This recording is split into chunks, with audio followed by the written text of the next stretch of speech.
días y bienvenidos a Enfoque de los Sábados. Si hay un cargo en el Ejecutivo que debe permanecer por encima de banderías partidarias e ideológicas, porque debe responder a los objetivos permanentes de nuestro Estado y de sus relaciones con la comunidad internacional, es el Ministerio de Relaciones Exteriores. Por eso estamos muy satisfechos de recibir al nuevo canciller, ya tiene 10 días en el cargo, el especialista en Relaciones Internacionales Miguel Ángel Rodríguez Mackey. Señor Rodríguez Mackey, muy buenos días, muchas gracias por estar con nosotros aquí en RPP. Fernando, en verdad, muchas gracias por la invitación.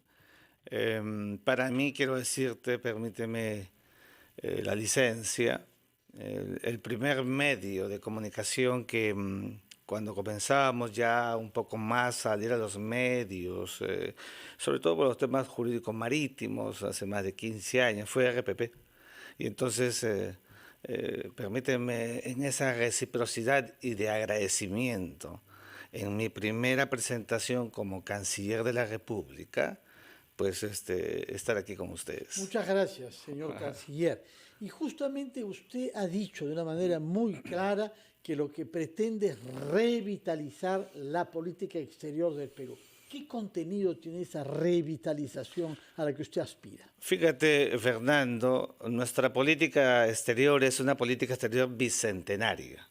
La Cancillería misma, con García de Río en 1821, el 3 de agosto, casi los primeros actos constitutivos del generalísimo don José de San Martín fue crear la vida externa, la vida internacional del Perú, Fernando. Y entonces, claro, en 200 años hemos tenido un relacionamiento progresivo con un mundo que ha ido cambiando, mutable, tantos procesos internacionales, hemos llegado al siglo XX lo mismo. Claro, hemos tenido una cancillería, una política exterior que formó traditio, grandes hombres de la vida estelar de la República, José Gregorio Paz Soldán, el gran constructor, en el siglo XX, Víctor Andrés Belaúnde, Rupert Barrenechea, Carlos García Bedoya, figurotas. Muchas veces a Ulloa Sotomayor, ¿no? Lo menciono mucho Sí, porque como el gran internacionalista sí, peruano y además de la primera porque mitad del siglo XX. cuando llego a la Sociedad Peruana de Derecho Internacional, en la Cancillería, mi maestro, Gonzalo Fernández Puyó, fue adjunto, el asistente de Alberto Ulloa Sotomayor. De acuerdo. Y permíteme, y no puedo dejar de mencionar pues, a Javier Pérez de Cuellar, el más universal. Todo este proceso, Fernando, evidentemente, en el tiempo, a mi juicio, pues fue perdiendo ese nivel y ese liderazgo de nuestra vida internacional. Y entonces, claro, hemos sido muy críticos de la política exterior, tú sabes, en mis columnas del diario Correo, Sí, que ahora sí. estoy en una pausa, y nuestro proceso en esta etapa tenemos una agenda estelar. El Perú se constituye en el centro y en el foco del planeta. Ya mismo tenemos, como bien sabes, la Asamblea General de la OEA, Ahora en que es octubre, la sí. más importante de carácter panamericano, pero antes de ella vamos a ir a las Naciones Unidas, que es la Asamblea General del planeta. Entonces, con ellas hay retos que cumplir. Nuestro proceso de incorporación a la OCDE, nos han invitado, Fernando, nos han tendido Sí, la mano. sí. Eso tenemos que darle el mayor impulso. Hay todo un procedimiento, todo un protocolo, una hoja de ruta de cumplimiento. Pues hay que acelerar los pasos. Nuestra vida internacional, mira, Fernando, con pandemia, con un sistema internacional conflictual, es evidente que cualquier Estado es impactado. Pues tenemos que buscar los mecanismos rápidos, inmediatos, para que el Perú recupere eso que decía siempre Edgardo Mercado Jarrín, liderazgo Canciller del gobierno de geopolítico. Velasco, sí. Sí, los cancilleres, la vida internacional del Perú con liderazgo que que se perdió en el tiempo, Fernando, para eso Ahora, hemos venido. ¿dice usted mecanismos rápidos para recuperar esa vitalidad de nuestra política exterior? ¿Cuáles serían esos mecanismos rápidos? Bueno, mira, lo primero que tenemos en marcha es nuestra posición con el tema andino. Esto lo conversamos mucho con el presidente de la República y entonces, claro, el Perú está atravesado por los Andes. Ahora vamos a recibir la presidencia pro tempore de Ecuador. El presidente Guillermo Lasso ha tenido un gesto extraordinario con el Perú, mirando las circunstancias, la coyuntura nacional. Viene al Perú a entregar la presidencia pro tempore que debió ser en Ecuador. Fíjate, mira, Fernando, ese nivel de gesto.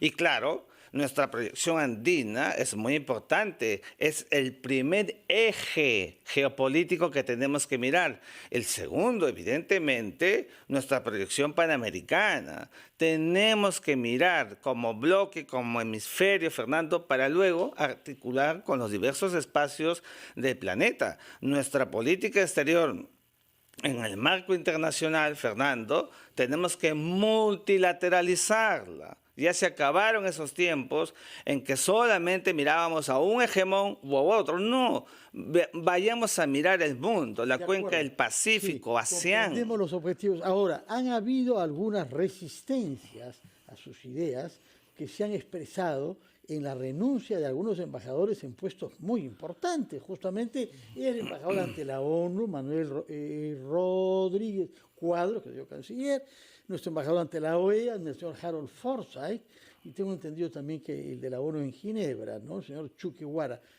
¿Cómo se explican estas renuncias que se han producido 2 días después? No, mira, yo creo... No, fíjate, yo conozco a Manuel Rodríguez Cuadros, a Harold Forsyth, son embajadores importantes de nuestro servicio exterior, con trayectoria. Ellos tienen todo el derecho de presentar sus cargos, han renunciado. Me hubiera gustado que lo hagan primero llamándome o haciendo la referencia, que esto que se conserva mucho en la diplomacia, las formas. Bueno, ¿no le dirigieron la carta de renuncia a usted? No. Sino directamente al presidente de la República. Sí, lo cual pero es una señal también, ¿no? Bueno, sí. Fernando... ¿Pero por qué lo cuestionan? ¿Por qué se siente... Yo no he conversado ni he sabido por qué tendrían que cuestionarme. Yo lo que creo más bien es que... Pero alguna idea debe tener. Hay evidentemente cambios generacionales. Recuerda, Fernando, que yo he trabajado de una u otra manera con los dos, con Manuel Rodríguez Cuadros en la primera etapa. Yo voy a la UTP, a la Universidad Tecnológica del Perú, como decano, y con él creamos la carrera de Relaciones Internacionales con mi visión propia. Yo tengo una agenda propia, tengo un discurso propio, como lo sabes. Con Harold Forsyth trabajamos el tema de la Haya, cuando entre los acuerdos entre Ollanta Humala y el presidente García se formó una comisión para ver stricto sensu el tema de la Haya. El embajador Luis Marchand Stems, ex canciller de la República, que rinde homenaje, y quien habla. Vimos todo el tema de la delimitación marítima cuando era una fase secreta y entonces, claro, ellos me conocen, nos conocemos. Yo creo que podría deberse a alguna circunstancia asociada a la nueva sangre que llega a Torre-Tagle. Porque por otra parte lo que se le reprocha a usted es que durante la campaña electoral usted sostuvo que las elecciones han estado tachadas por irregularidades graves y usted se ha acercado a quienes han sostenido que ha habido fraude electoral, es decir, que Pedro Castillo sería fruto de un fraude, y ha invocado en la época a una participación más activa de la OEA, justamente para que se haga cargo de esta situación irregular. Esa es digamos, una percepción incompleta, ¿no? Es verdad, yo soy un académico. Sí. Los académicos somos muy objetivos en todo el proceso, pero lo que no se dice es que cuando el proceso culminó con un jurado nacional de elecciones que entregó cartas presidenciales al jefe de Estado flamante, dijimos con artículos y en conferencias, bueno, tenemos que ser, en verdad, parte de una ciudadanía que tenga una visión madura y para adelante. Y entonces, claro, ese ha sido el tenor de mi mensaje, de mi posición.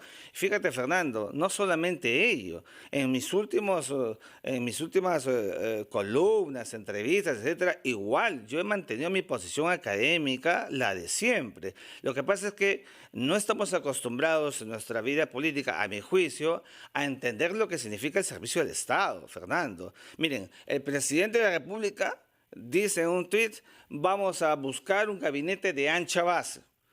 Por más de un año le dicen al presidente que lo haga, que busque otros espacios, que escuche, que oiga, que recoja otras Pero percepciones. ¿la ancha base está definida por su presencia o por alguna otra presencia también? Bueno, te hablo de mí, Sí. porque estás preguntándome de mí. Yo creo que si soy un académico que ha tenido un discurso propio, con una dinámica y mi visión objetiva sobre las cosas, y claro, otros dicen, no, no te quemes con el gobierno, por el amor de Dios. Cuando tenemos una visión de Estado, nos volvemos patriotas y asumimos roles, Fernando. De acuerdo. Tú sabes que... Permítanos, por favor, ir a una pausa. Perdóname Sí. decirte, sabes que cuando se aprecian las cosas con visión de Estado, una cultura que nos falta los peruanos, entonces vamos a comprender la elasticidad para mirar las prioridades que se llama interés nacional, Fernando, que es lo que tanto siempre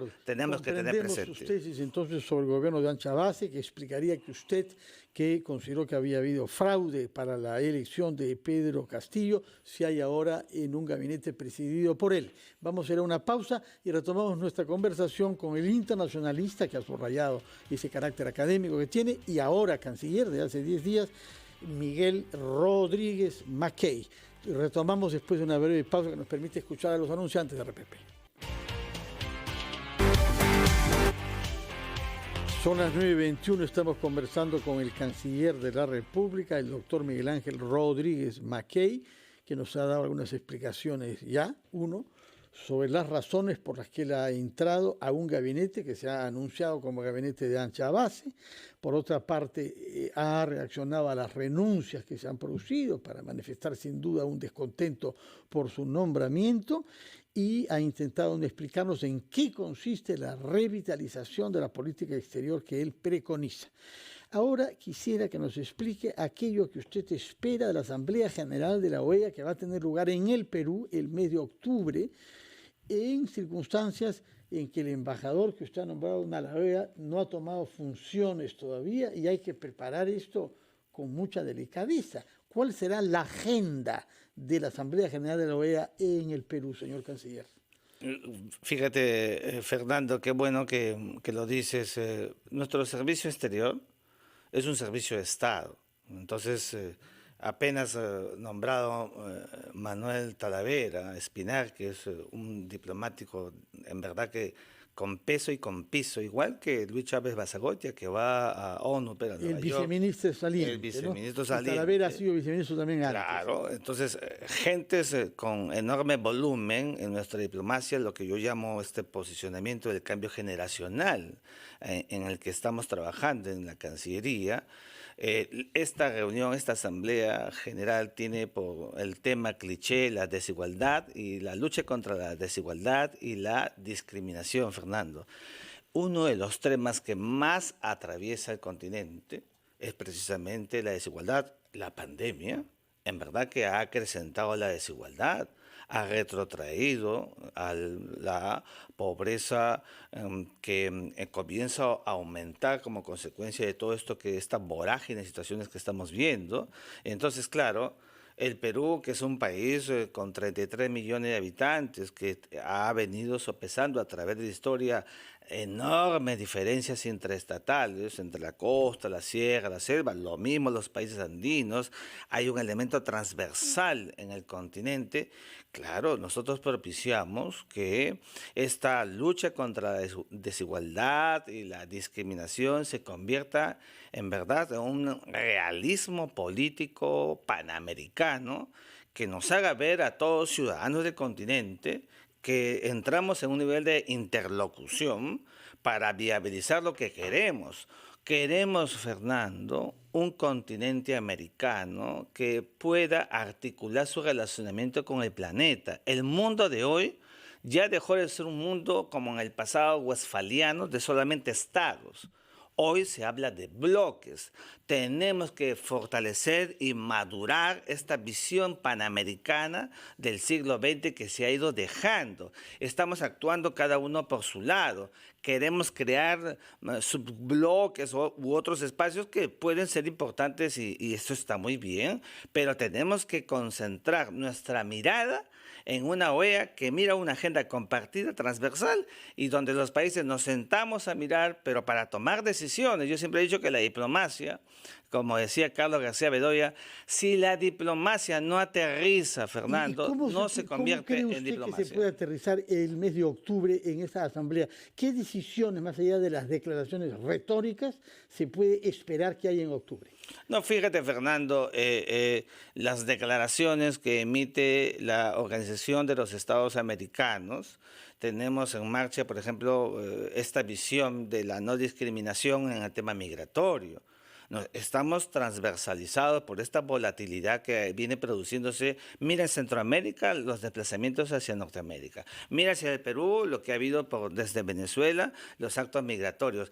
Los procesos de migración constituidos en una de las más grandes amenazas del sistema internacional contemporáneo. No podemos ser indiferentes, no podemos ser adversos. Y entonces, claro, justamente estas reuniones ya no tienen ese carácter que había en el Congreso de Viena de 1815 de abstracciones westfalianas, ni esos caracteres del Congreso anfictiónico de Panamá, que fueron, claro, esas primeras premisas, esas primeras aspiraciones de ver la integración. Pero Westfalia remonta a 1648, el anfictiónico a 1826, está remontando a... Ahora estamos ante desafíos únicos. Y por eso te menciono, la política internacional incluye temas, yo quisiera que me explique. Uno, derechos humanos. Forma parte de la política internacional de todo Estado democrático. En segundo lugar, una lucha contra el calentamiento global. Y en tercer lugar, lucha contra la corrupción. Yo quisiera saber, respecto de estos tres temas, cambio de clima, calentamiento global, en segundo lugar, derechos humanos y lucha contra la corrupción, ¿cuál es el compromiso de la Cancillería con estos temas? Total, porque fíjate, Fernando, en el tema de cambio climático, nosotros venimos de tener una participación activa, fuimos COP20, acuérdate, aquí organizamos el evento y hemos sido de los países que ha venido trabajando, nos articulamos el Acuerdo Planetario sobre el Cambio Climático de París y evidentemente traemos a nuestro espacio la conciencia viva de que los países tenemos que mirar al cambio climático como un reto, si no esto se retrotrae. La conciencia es que vamos a trabajar para que cada uno de los países tengan decisiones políticas que busquen atenuar todos estos impactos que se vienen produciendo. Mírate, la Amazonía que tenemos. Justamente, puesto que la menciona, hay un tema ahí sobre el que yo quisiera que usted clarifique su posición respecto del acuerdo de Escazú, porque usted ha tomado parte contra la firma de este tratado que el presidente y sus predecesores de este gobierno quisieron firmar y no lo han hecho por oposición en el Congreso. Usted parece que sobre este punto está más cerca de la mayoría parlamentaria que del Ejecutivo. Yo siempre he creído, Fernando, que es importante, y esa es la cuota de mi llegada al gobierno del Perú, para informar, aclarar y que se sepa bien el fondo, el sentido de lo que quería hacer el Acuerdo de Escazú. El Acuerdo de Escazú, como sabes, en estos momentos se encuentra archivado y allí debe estar, porque no corresponde a los intereses del país. Pero claro... Pero no es lo que piensa el presidente Castillo. Pero ahí te quiero decir... Cuando estas cosas pasan, cuando hay un desconocimiento de buena fe, es lo mismo que le pasa a la Conmemar. Yo le he dicho el día que ha asumido Torre Tagle. Que no debemos firmar. Ser uno de los pocos países del mundo que no debe firmar esa convención. No, el tema de la Convención del Mar, yo soy de los que cree que el Perú debe adherir a la Convención del Mar, Fernando. Ya. Y lo mismo pasa... ¿Quién se opone?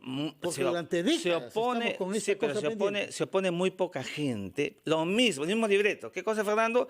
Desconocimiento, desinformación, seguramente que de buena fe. Es la misma mirada que la veo Escazú. Llego entonces para escenificar, expresar, materializar las verdaderas, la realidad de lo que significa política para el Perú pensando en sus intereses nacionales. Si uno está en un acto marginal, entonces, Fernando, nos quedamos de brazos cruzados. Esas son las motivaciones que vengo diciendo por las cuales, si el presidente de la República me brinda su confianza y estoy para trabajar por el Perú, es el momento de que todo lo que venimos diciendo en la academia, en mis columnas, pues lo materialicemos. Lo otro hubiera sido el académico del avestruz. Rodríguez Mackey no es el académico del avestruz. Rodríguez Mackey es el académico que afronta y enfrenta en esta nueva realidad para contribuir por la patria. Por eso, Fernando, en esta dinámica de cambios, permíteme decir, no quisiera que lo dejemos, porque sí, acabamos de dar un hito histórico en la Cancillería. Hito histórico. ¿Cuál es? La primera mujer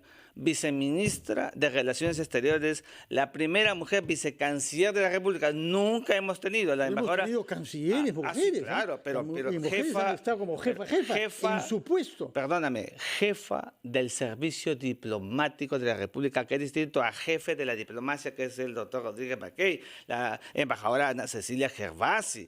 Eso es un hito que hay que decirlo porque venimos con el ímpetu, las ganas transversales es un de símbolo generar importante. un cambio. Permítanos hacer una nueva pausa, retomamos nuestra conversación porque en materia de derechos humanos queremos que nos diga qué posición va a ser la de la Cancillería respecto de un proyecto de ley para expulsar extranjeros por faltas administrativas, discriminándolos respecto de los nacionales. Por ejemplo, los que no se hayan vacunado, para afuera.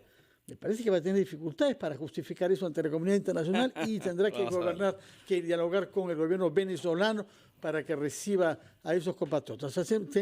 Tenemos unos minutos después de la pausa para culminar nuestra entrevista con el canciller de la República, doctor Miguel Ángel Rodríguez Mackey.